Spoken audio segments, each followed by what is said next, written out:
Hello. Good morning, good afternoon, good day. I'm delighted to see you and to welcome you. I am Reverend Sharri Johnson, and I am your host for Global Focus today. And today we have a bonus. We have two guests who are going to work together.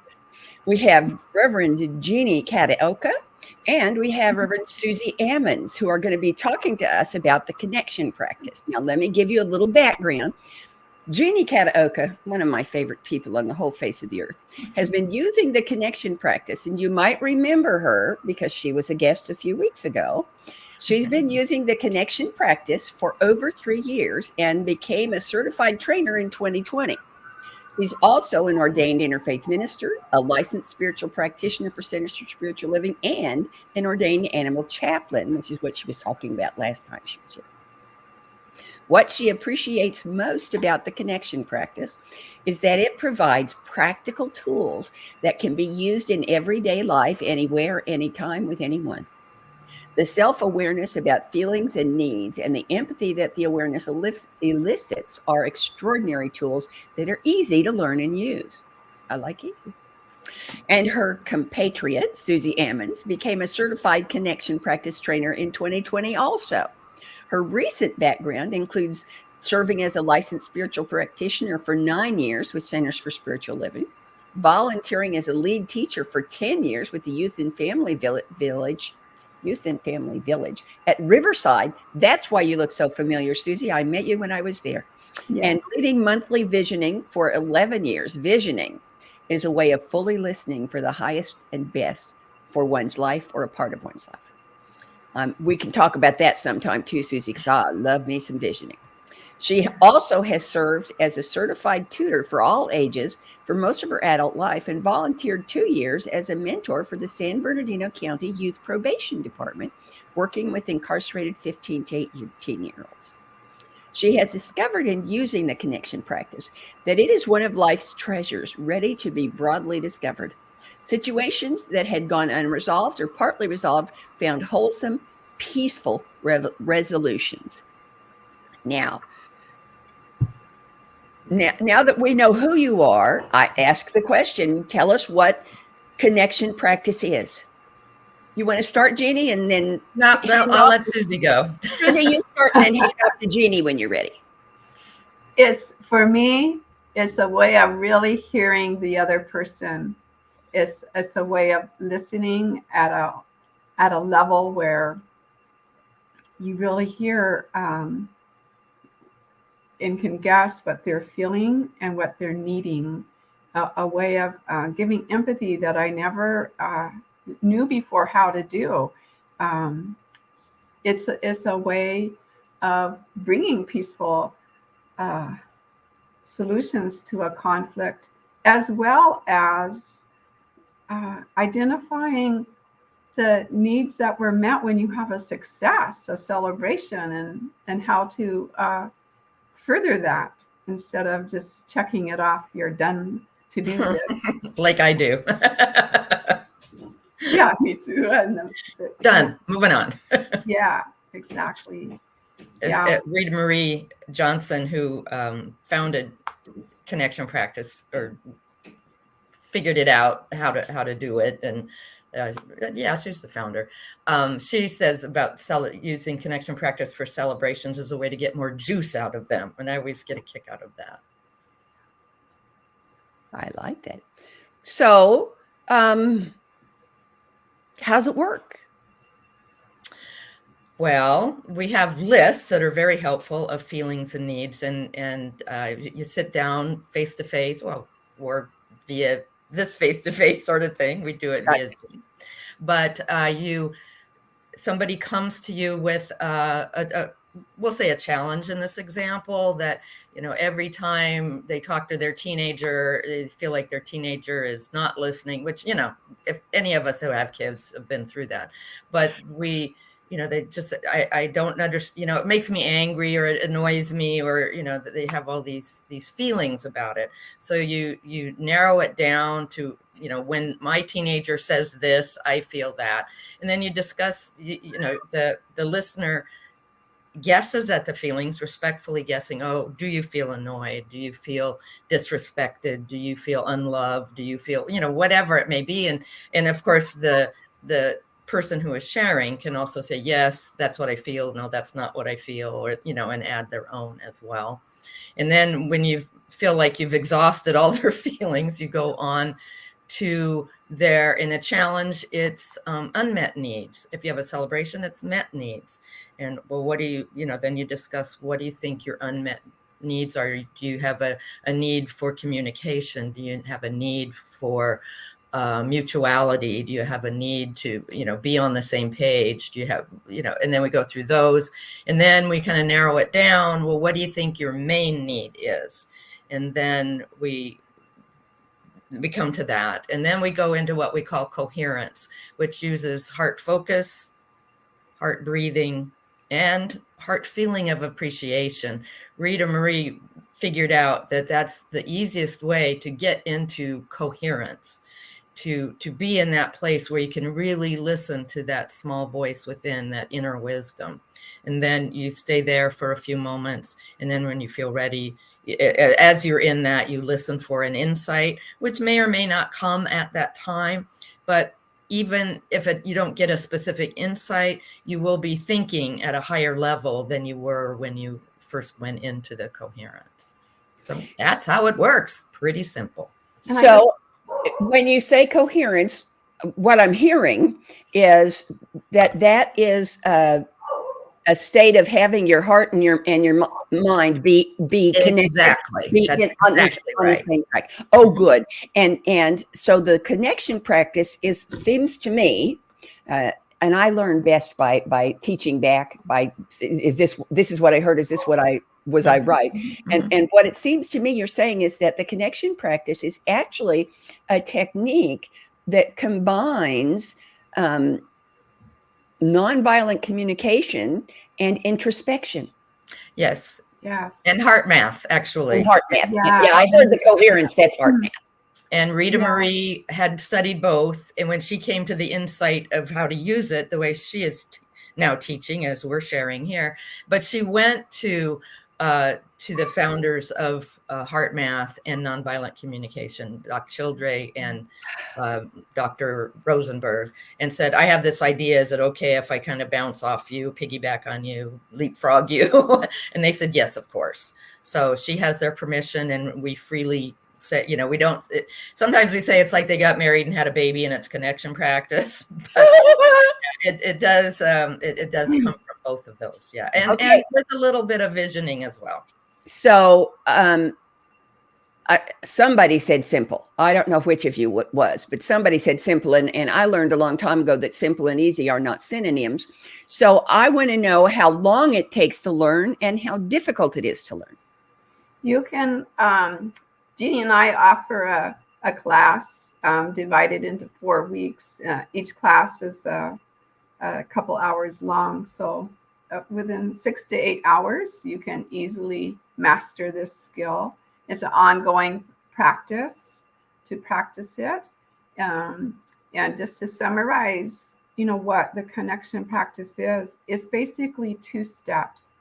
You're giving empathy in a way that I newly learned. I thought I knew what empathy was. So you're giving empathy in this, was a new way for me to really hone in and guess what they're feeling and what they're needing. And then, as Jeannie explained, the next step then is to listen for an insight based on those needs. So it's just a 2-step method. Yeah, we like to say that empathy plus insight equals connection, but that's an important part that I kind of glossed over a little bit. But when the listener is just as you have done, Reverend Sharri, that I think this is what you are saying, and that's exactly what you do when you're the listener and the person is sharing. But by doing that, you're showing that you're listening and you're giving empathy. And I don't think there's anything that opens up a heart faster than getting empathy. No, and I love that you're clearly focusing on empathy and not sympathy. Yes, Yes. absolutely. Because Absolutely. the difference is empathy empowers and sympathy what's the other M word that they use in 3 steps 12 steps that you don't want to do? Enables. It enables. Right. Sympathy enables and empathy empowers. And the whole idea here is empowerment, correct? Yes, you're Mhm. not staying stuck in the feelings either. Mhm. Some people believe if you use empathy, just like, oh, you must have been really sad. So this way of empathy is taking it to another level. Uh, were you feeling sad because you really needed family at that point? So you put the need in, you identify the need as well, or guess it. And truly, a key thing about the connection practice is first being connected with your own self. Because like in my life, it was the culture was you just stuff those feelings, you move on, you let go, move on. Uh, so it's first connecting with my own feelings and needs and building that. Then it's way easier to connect with another person if I've done that for myself. Now, I haven't heard either one of you say anything about faith traditions or spiritual anything. So I'm thinking that there's probably a place for that in the connection practice, but it's not a requirement of the connection practice. Correct. No, actually, Yes. Rita Marie Johnson is an ordained unity minister, but she has stepped, she's a retired minister. So it kind of comes from her faith tradition of that. But no, you could use this in business because we're not using God. We're not talking about, it's inner wisdom and, you could say the still small voice. So what you're telling me is that this is actually a very practical technique. Yeah, that's what we're telling you. That's exactly right. And you said you could use it in business, which means this could be a management tool. Most definitely. Ooh, I'm getting God bumps. Pardon me. I'm getting inner wisdom bumps. It's very universal purpose, practicality. That's amazing. So yes. Where did you learn it? How did you come across it? How did you discover this? Well, I got it from Jean. Take turns. It's catchy. What can I say? No, I was at a retreat at a Silmar. We call it the Rebel Retreat. It's with Reverend Chris Collins, and she, after CSL decided not to do them there anymore, she had congregants going, please, we still want to go, and so she took them. But so Rita Marie Johnson and one of her teachers or trainers, like we are, Sheila was Johnson at the time, it's Ford now, did a workshop on it, and I was like, and so I signed up for everything I could sign up for that day, and started my training at that point. And I came home, and Susie and I had gone through practitioner training together, so we've been pretty close friends for going on 12 years now. And I said, oh, I came across, and she was like, oh, where do I sign up? So we've kind of taken the journey to be trainers together. But that's where I first learned about it, was actually from Rita Marie Johnson, the founder of it. And so, yeah, and then we got trained, and we started teaching it, and we're just trying to spread the word as much as possible. And Susie has the book. Oh, and there's a book. Yeah, Rita Marie Johnson wrote this book. Yeah, not to be left out. Now, is that a workbook, or is that a read it at your own pace book, or what is that book? Tell me about that book. It's kind of more like a textbook. She gives tons of examples of its use. So she's really geared to the usability of it. And so it's a book about how it's used. Well, that appeals to me. I taught computer science for 35 years. And one thing that I thought was essential, because I learned from my students that is you got to tell me why I need to know this. What's it good for? Yeah. So that's excellent to know that's a book about what it's good for. So, would you like a demonstration? I would very much like a demonstration. All right. Susie, how do we want to do this today? Okay. And she and I haven't talked about how we were going to do this. No, this is totally off the cuff. impromptu, but I'll give you a challenge. You see this thing? I know what that is. I think I do. That's for making waves in hair so that it makes crimps. Like it was called marcelling. That's what that goes. Oh, I know back that. In the 20s, it was called. I'm older than I look, and that's what they used to make. Yeah. Well, I couldn't let. This is how many I have left. They were my mother's, and I could not let go of them. And so actually last night, Jeannie, I finished huge bins of containers of photos of the family and things I saved of my sister, my mom, my dad, my grandma, on and on. And I got through everything now. And this was the last thing. I couldn't let it go. I raise sons, they don't want these, and neither do my grandchildren. They go, wow. And I couldn't let them go. And it pained me. Last night, though, I addressed it. So I'll let Jeannie do a demonstration on this. I was just puzzled with myself. Why can't I let these go? Do we want to do that one, or do we want to let Reverend Sharri be the guinea pig? Oh, yes. Oh, I will guinea pig. Okay. I will guinea pig. Do you have a celebration or a challenge? Well, yes, I have both. Which would you rather have? It doesn't matter. Whatever you want to talk about. I spent my whole life thinking I wasn't good enough. And then I surrounded myself with people who would confirm that for me. And recently, I have discovered that not only am I good enough, but I can actually do the biggest thing I ever dreamed of doing, which is to get a PhD.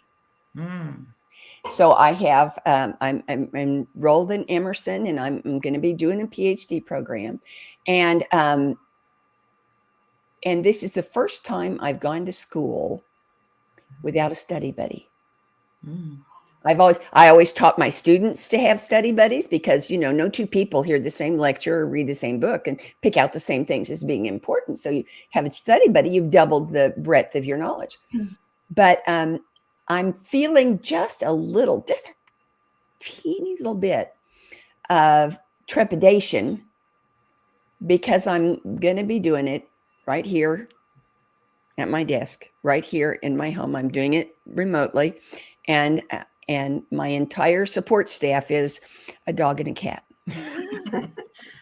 So would you say your challenge is that when you face taking the classes and studying by yourself, it causes you trepidation? Yeah. And then, I scold myself for feeling trepidation, and it's it's like that little hangnail, or splinter under your thumbnail. You get a splinter under your thumbnail and you don't want to use a needle to get it out. So you figure, well, if I wait long enough, it'll come out on its own. And sure enough, it does, but a whole lot of pus comes out with it. And I'd just as soon avoid all that pus if I can manage it. Yeah. Right. Well, okay, I'm guessing you probably have a mix of feelings too, feeling excited and maybe also proud that you're taking this step. Yeah. Along with the trepidation, the feeling of that. I imagine what comes up is a feeling of not being enough.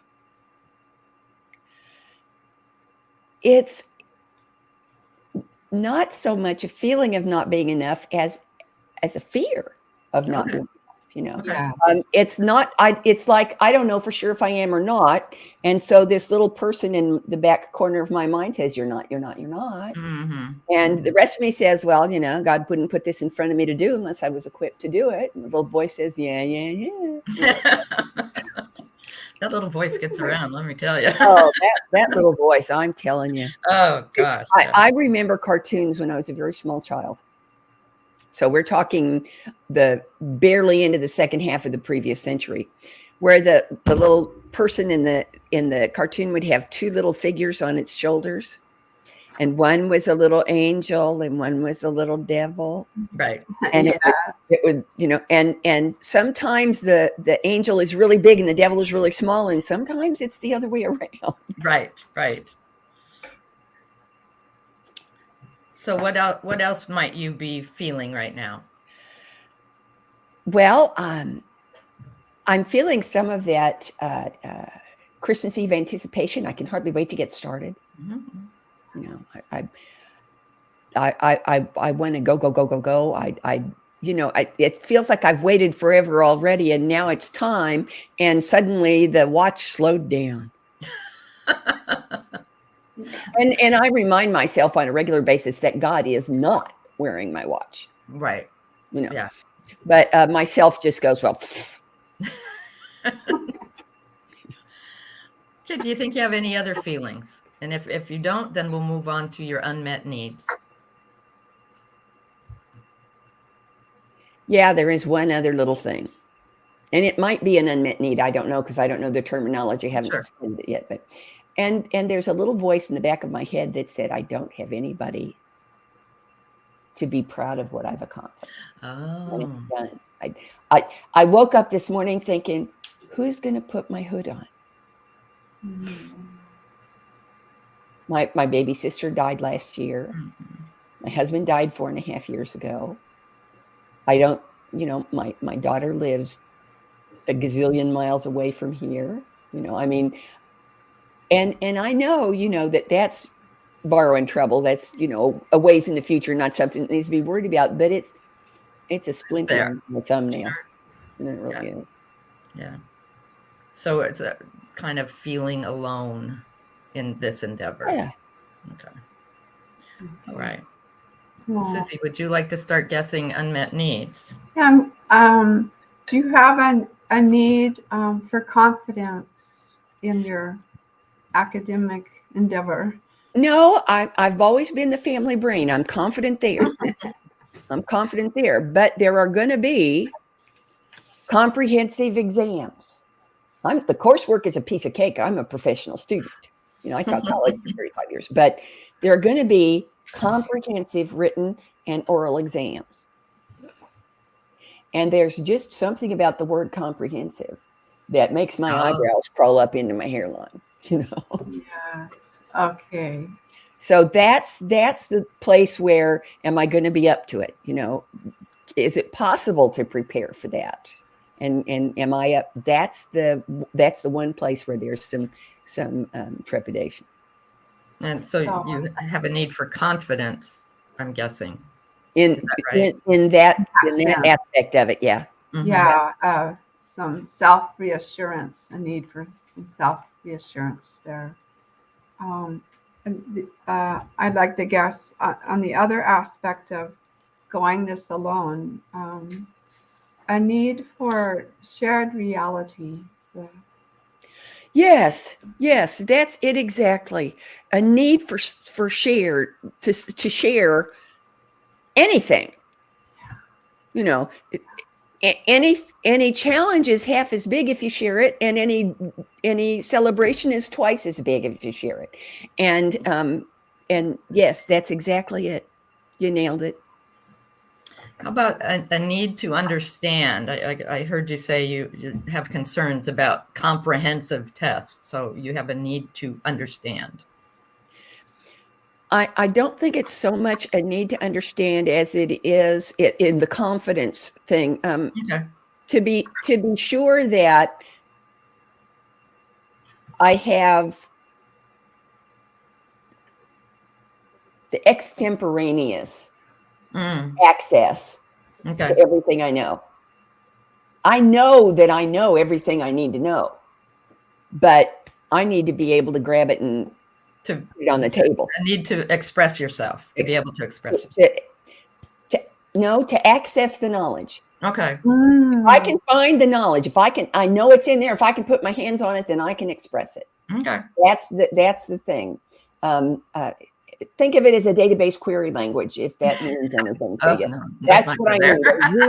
I need a really good query language for this database. Okay. Okay. All right. So I have these things so far on the confidence in the way you spoke, shared reality, access to knowledge. Yeah. Yeah. Do you think there are any other unmet needs in this process that you're undertaking?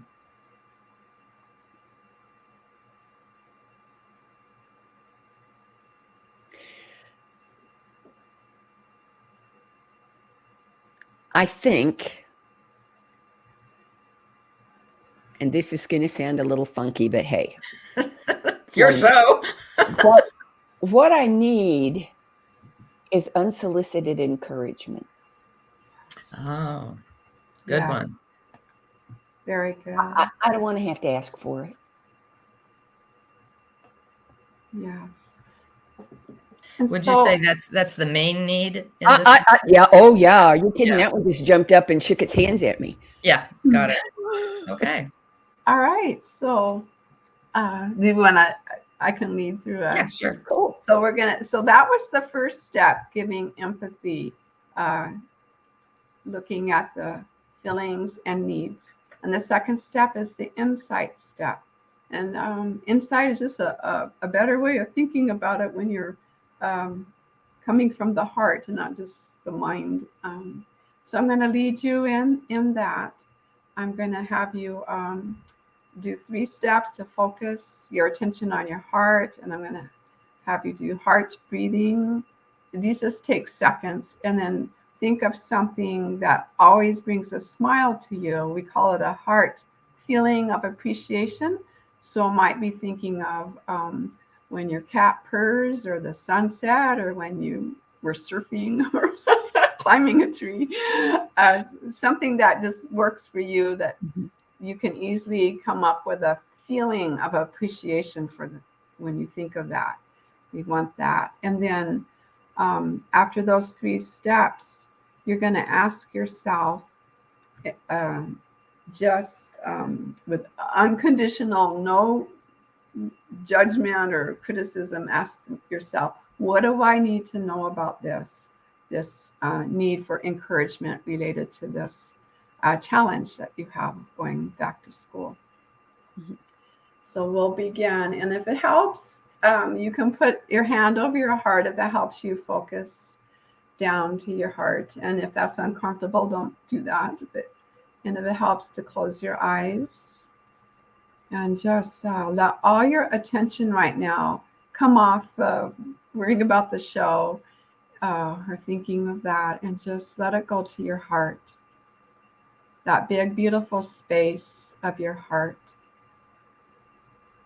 That's heart focus. And then breathing a little more slowly, a little more deeply. Heart breathing.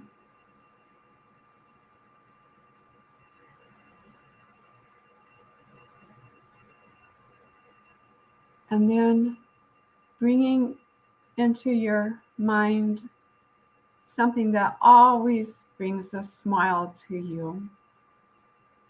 A heart feeling of appreciation.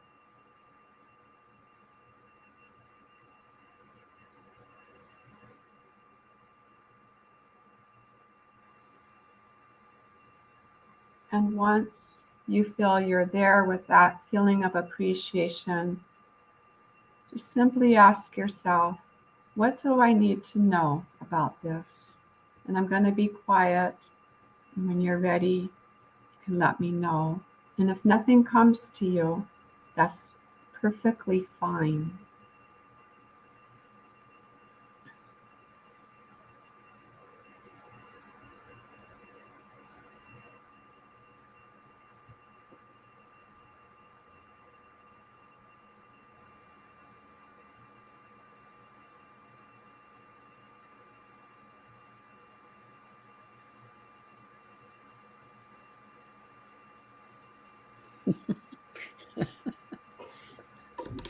I'm sorry, I've been teaching too long. What came up is A, it's natural. B, this is one of the twice in my life I've ever felt like I was actually normal. And C, it's borrowed trouble. It's imaginary. It's living with in the past and one put in the future over the chasm of the present. All right. Thank you, Reverend Sharri, for sharing that. And what we teach in the connection practice is we don't evaluate someone's insight. We don't make comments on it. We let it be. And there is a final step, which you can do right now or on your own, is decide how to act based on this insight. What would be your step of action that you would take? So you don't have to share that if you don't want to, or you may decide it later. Oh, I expect what'll happen is this will be a blog. I release a lot of stuff by blogging. Okay. You know, because I don't think I'm unique. Mm-mm. You know, and that means that if I've learned something out of this, somebody else could learn something out of it too, with less pain. Yes. So when big things happen, I blog. All right. That definitely sounds like a plan. Excellent. Yeah. So one of the things or the places or the people that a connection practice is focusing on, it doesn't happen to be my focus, but others are focusing on getting this into schools. And because if you teach it to kids, then they take it home. Yeah. And I know that's kind of going to be an answer to a question that's going to be coming up, but how to make the world a better place is helping children and families be able to have this resource that they can, the kids can lead it. It's so simple. Kids can lead their parents or their siblings through it. And then they train students to be peer coaches in classrooms. And I know there is actual data that they've had some pilot schools do this and how much it's improved. One example that we were told that was shared with us was pre-pandemic. They had gone into a classroom up in the California Bay Area and we were teaching it, and then lockdown happened. But the classroom in which they had started to teach it was the only class that had 100% attendance via whatever other methods that they were using with, I don't think they used Zoom per se, but it was the only classroom that had 100% attendance. But that's cool. Connected because they'd had the training. So that's what they're very busily working on now, is getting more data that to be shared, but trying to get it into schools. But we've also, I think, I've been trying to get it to kiddos aging out of foster care, because that's a great idea. Steps on their own into life, and so many of them have been bounced around and have probably, that was not my situation, so I don't know for sure, but I imagine that they learn to stuff their feelings rather than to deal with them. So to give them these tools that they can take to their first job, if they get annoyed at their boss or their coworkers, or, wherever they go, it's or even to their first interview. True. Yeah. So how much does it cost to learn this? Through Susie and I, because our whole, we have don't have a lot of costs involved for us. We're not trying to maintain a building or an office or anything. So we generally offer it at for $150 for the 4-week class. So you learn the ins and outs of all of it. You learn some about neuroplasticity, learn why it works in addition to how it works and that it works. And so we do. In fact, we will be offering it through, as I was saying, pre-show, it through the Planned Happiness Institute, Michelle Wadley's organization in New Jersey. That will be coming up in February. We will be offering it. Okay, so here's my next question about that, and it's kind of A or B question. Is this something that you schedule? We're going to do it this, and this time. Or can somebody contact you and say, I really need this. When can I do it? And have you set up training one-on-one or small group if they have a small group together? Yeah, either way. Oh, And someone could contact us wanting the whole class. Someone could contact us with just an immediate challenge in their life that they need to be coached through, and we do that as well. Okay. So it could be crisis training and it could be life skill training. Mm-hmm. Yes. Absolutely. Yeah. Oh, that's lovely. Yeah. That's lovely. Okay, so now I want testimonials. Tell me, you can go first, Susie, and then Jeannie. Okay. Tell me how this has changed your life. Oh, I ask as she's caressing her grandmother. yes. Because see, that's what the clip at Noah is not the clip, it's the grandma who was connected to it. Yes. And when I did get in touch with my feelings and needs about this, I realized my need was acceptance, because these things frightened me when I would see these all over her head as a little kid.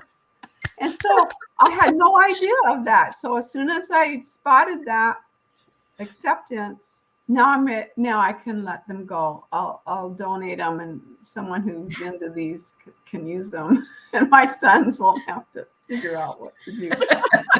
But that sounds very frivolous, but truly how it's impacted my life. There's not one place in my life it has not impacted, from my health. When I was training, I was moving through a pretty severe illnesses. So I got connected with my feelings and needs regarding my health, and that was invaluable, helping me connecting to wisdom of healing for my body on a physical level, which has now been completed. And then in every relationship, I like to call it those sticky areas of life, or a sticky relative that you're going to be having Thanksgiving dinner with, what. So it's just been great to first of all acknowledge my own feelings instead of stuffing it like, oh, I shouldn't be angry, that's not civil. But now I can give space to my anger. What is this about? And listen to it and get the need. And then I'm more willing to have understanding for the other person. And that's really, to me, how it brings world peace. When one connects with their own feelings and needs, you're then more willing to connect to someone else, and understanding can develop instead of this, like, get away.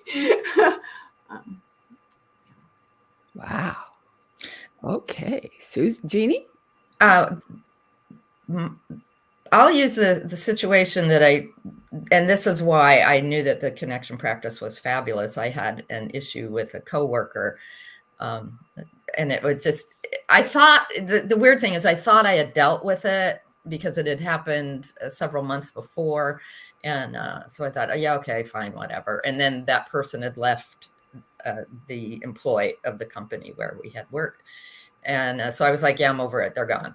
But then when this was explained to me in the process, and that person popped into my head, and I was like, oh, I guess I haven't dealt with it, because it came. Ugh.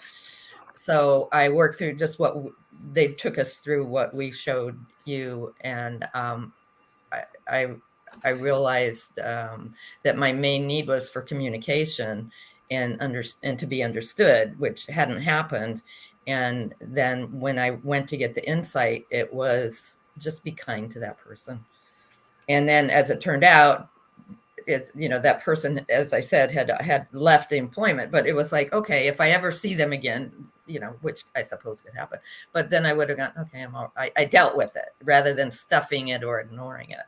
So I think that's really important. And what's cool about this is my brother has been deceased for 10 years.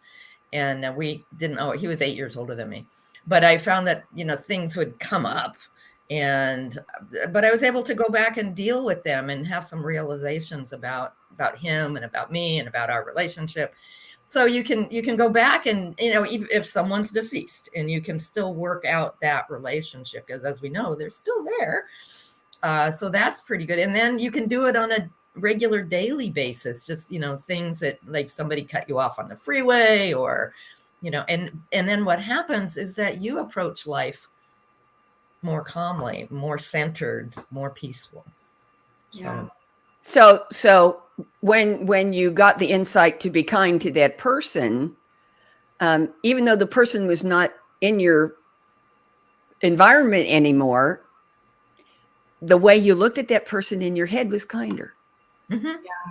Yeah. So I didn't have the anger around. This is one of those gifts that blesses the giver as much as it blesses the receiver. And it keeps on giving. That's marvelous. I'm beginning to notice I'm not so easily triggered now.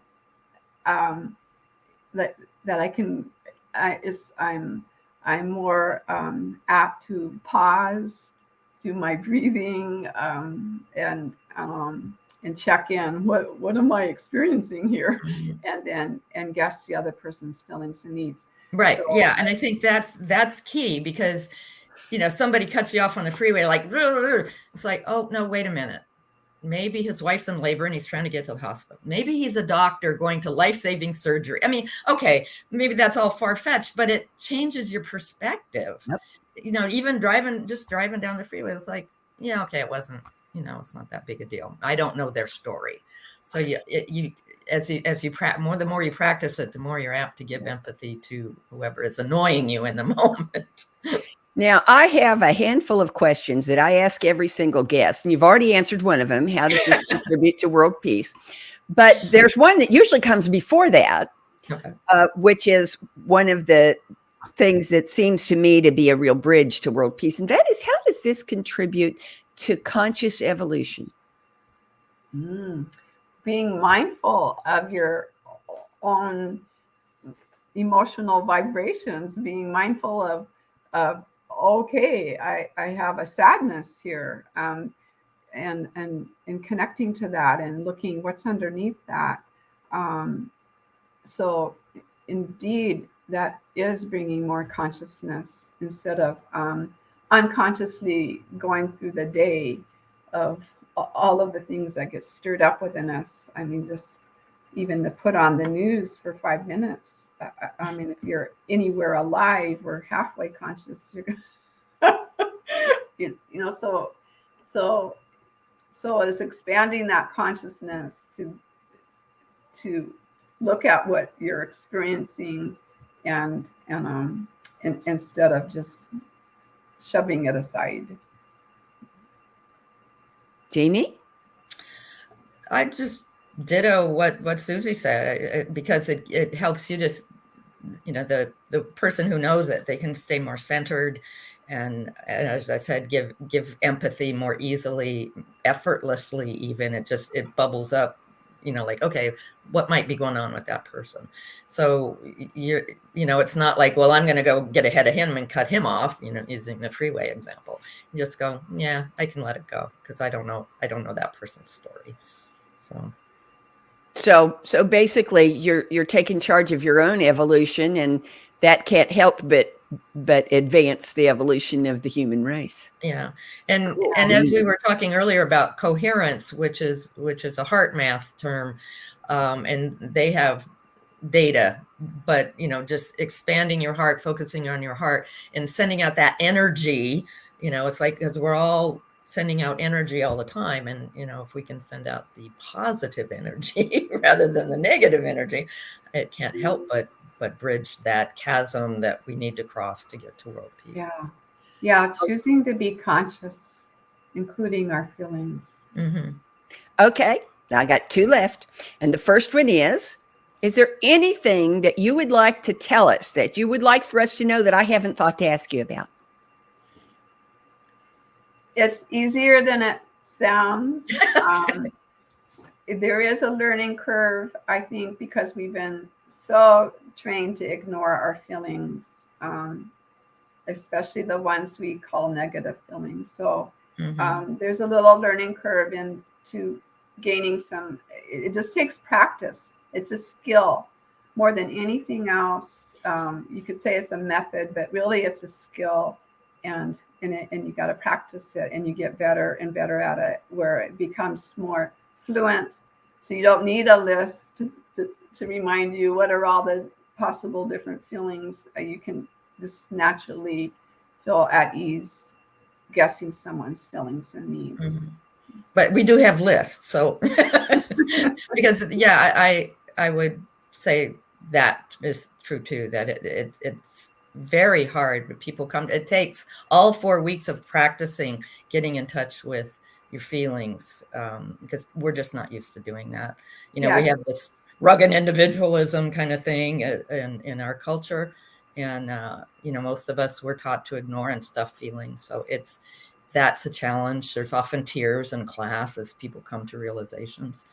But it's, ultimately they end the class feeling a lot lighter than when they started. That's cool. Yeah.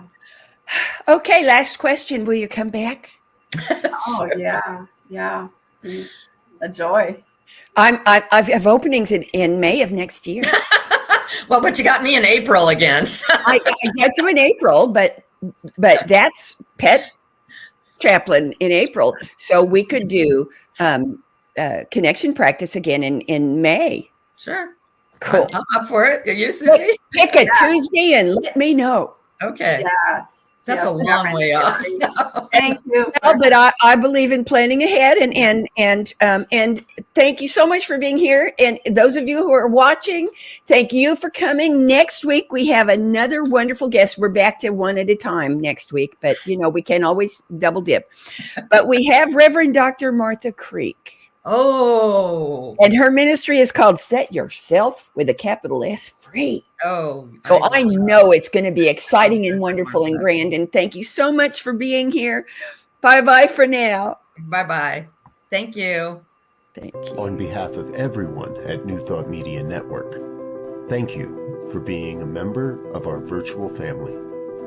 Your financial contributions help share the New Thought message with people from around the world.